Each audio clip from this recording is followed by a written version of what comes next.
রাসূল পাক সাল্লাল্লাহু আলাইহি ওয়াসাল্লামকে যে বুড়ি কাঁটা দিতেন, দেখুন ইসলাম কত উদার, ইসলাম কত সুন্দর।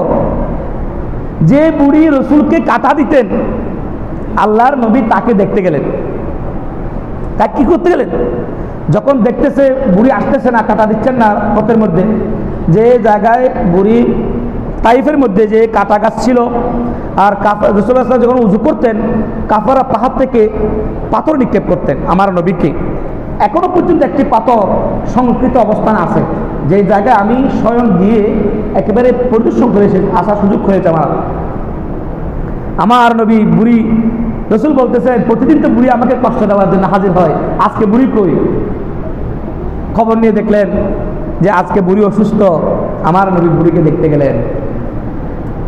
মা, আপনি অসুস্থ, আপনাকে দুদিন দেখি নাই, আমি আপনাকে দেখতে আসলাম। সুবহানাল্লাহ বলো। আমার নবীর এমন উদারতা, আমার নবীর এমন শরীয়তের উদারতা দেখে বুড়ি নিজে নিজে অনুতপ্ত হয়ে চিন্তা করতেছে, হায় আমি কার সাথে কি করলাম, এটা তো আমার উচিত হয় নাই। রাসূল আপনি আমাকে কালিমা পড়িয়ে দিন। বলেন সুবহানাল্লাহ।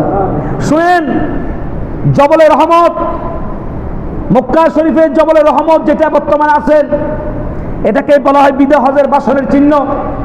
আমার নবী যখন জীবনের একেবারে ক্লান্তি লগ্নে দুনিয়া থেকে পর্দা হয়ে যাবে, ওই মুহূর্তে আল্লাহর নবী জবলে রহমতের উপরে দাঁড়িয়ে আমার নবী ঘোষণা করেছিলেন, আয় জগতের মানুষ শুনো, আমি নবী তোমাদের নিকট আর আসবো না, আমি নবী তোমাদের নিকট থেকে চলে যাব।